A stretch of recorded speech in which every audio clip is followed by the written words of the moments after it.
cash secured puts are often hailed as this easy, no risk way of creating an income using options.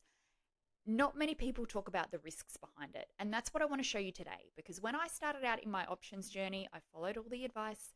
I did what you should do. I sold at safe levels, but ultimately I found myself in trouble. So today I want to cover with you what these risks are and how you can avoid them. Firstly, this is not financial advice. This is simply what I'm doing and have done based on my individual goals and risk profile. Do not blindly copy strangers on the internet. That never ends well. Do your own research, make your own decisions, get good at managing your own money. So here's the deal with cash secured puts. They are usually hailed as the no risk option strategy, right? You just get paid to wait to buy shares later. You get paid to buy shares at a discount. And the worst thing that you can happen is you'll put shares and then you just have to wait for them to recover. That all sounds great in theory, and it was good in theory, and it will be good in theory for a lot of you until now. Because inevitably, when you're doing cash secured puts, you end up owning shares at the top right before the downturn. I want to take you into the charts and show you a real example of doing this cash secured put strategy with Palantir versus the opposite.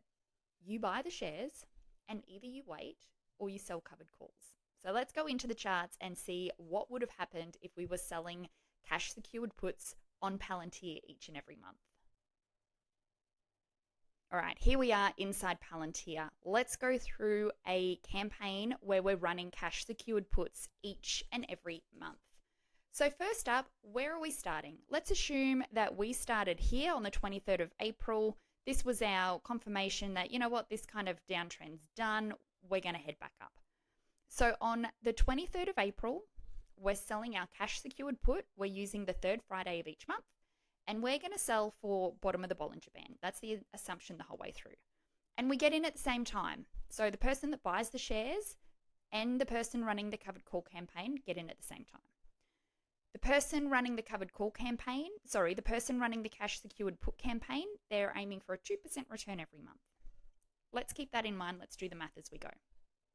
So first up, on April 23rd, we're trading at, call it $100. We're selling a May 16 cash secured put. Our strike is down here somewhere, and our 10% return is $200. So let's fast forward to May 16.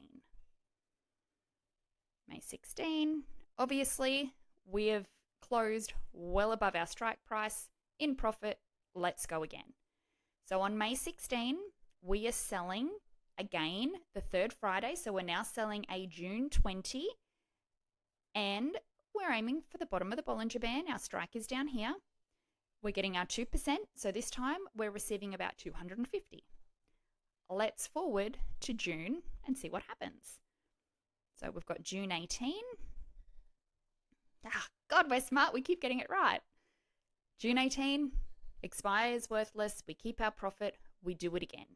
We sell for, what are we up to now?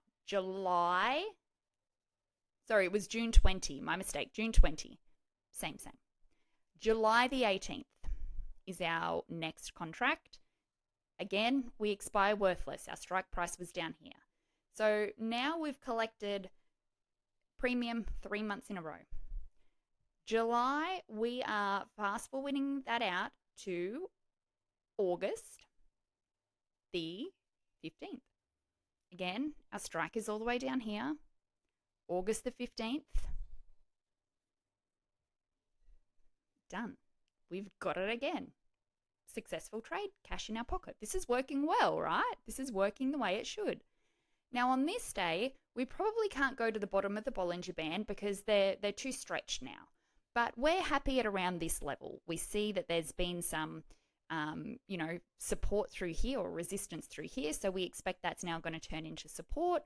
So we sell our cash secured put through this area expiring on September 19. We're now out to September 19. So fast forward, and what happens? We're kind of back up to where we were. So again, contract expires worthless. We pocket our money. Let's do another one. So now we're out to October the 17th. And again, we would have had our strike down here, October 17. We're safe. We pocket that money as well. The next contract comes. So if we're aiming for the bottom of the Bollinger Band or a place that's quite secure to get our 2%, we're probably around about this sort of 160, call it 165 level. We fast forward to November the 21st. And November the 21st, right down here. So what happens? We get assigned. Okay. So now we're assigned. The total that we've collected in premium, had we have let everything run to expiry and got our 2% each month, our total is $1,740. Would you have let this contract get assigned? Probably, because we weren't that far away from it. And remember, that's the whole point of cash secured puts, is to take assignment when you get them. And remember, all-time high up here at 207, you're in at 165, you've got a 20% discount from all-time highs, right? So that's a successful campaign. Now, what happens next becomes the problem, depending on how you played it through here. But let's go with the typical advice is let's wait until we run up to the Bollinger Band and then let's sell an out-of-the-money covered call. Now, you were probably selling that covered call back at all-time highs, because why wouldn't you, right? We're going to go back to all-time highs. You want to get that appreciation. Even if you just aimed for $200, a nice round number, like that would be another great call to sell if you were assigned down here and this is where we're trading. You will still have your shares. And now we're down at 146 and your assigned price is 165. Keep that in mind, and let's go back to if you just bought the shares. So if you just bought the shares at $100 a piece versus getting assigned at 165, you are ahead by thousands and thousands of dollars. Your appreciation, capital appreciation, is $6,500 versus your premium in cash secured puts being only $1,740. Now, if you wanted this as an income play, you absolutely would have sold covered calls along the way. This is now what I do for most of my accounts, is I don't do cash secured puts so much anymore because of this very reason. I do covered calls, and depending on the stock, I often do them in a way that I just simply keep my shares and continue to sell calls against them week after week after week. I sell them weekly as well because weekly gives me much more control. Over here, if I sold a monthly call, which would have been, what did we say, May 16? May 16 being up here, there's no way that I would have gotten a good premium on a call that far out. And there's no way I would have been able to roll it for anything that was a good credit. So there's strategies around when and how, and I'll do a whole video on when I will and won't sell a covered call. But on a covered call campaign, if your whole idea was to keep the shares, the premium that you've received along the way would be at least equal to, if not more, than the 1,740 on a cash secured put. Plus, this downward movement that we're getting doesn't hurt you. You can still sell your covered calls for a really good premium because you can sell close to the current trading price rather than having that stress of I have to sell above my assigned price, which you should, because we don't want to sell for less because then we lose, or above your cost basis, and then having to worry about selling covered calls below your cost basis. I've got to roll them. Is it the right time? I'm below, I'm underwater. None of that. That was all so stressful to me, is knowing that I was underwater on all of my positions because I was doing cash secured puts and getting assigned. And the thing with that as well is if you're running predominantly cash secured puts, everything's getting assigned at the same time, right? Like if you got assigned up here running cash secured puts, you were assigned on multiple things because everything has their drawdowns together. I shouldn't say everything. Most things have their drawdowns together. And It's fine when we go back up.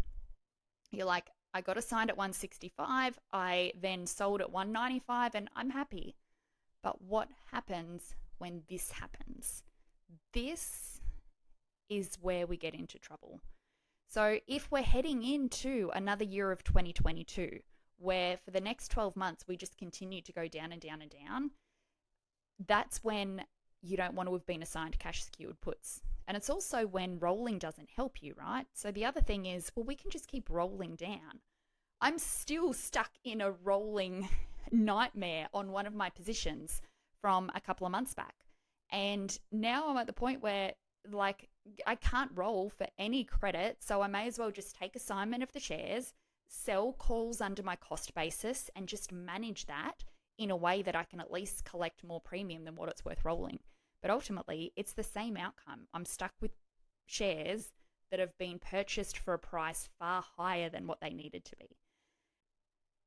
So that's my strategy around how I like to trade now, that I don't do as many cash secured puts for this very reason. But I'd love to hear from you. Leave it in the comments. What do you prefer? Have you also been caught out in the cash secured put? Oh my God, I've been assigned at the top. And if so, how did you manage that? And what's your plan moving forward? Will you continue to sell cash secured puts? Do you feel like covered calls might be the better option for you as well?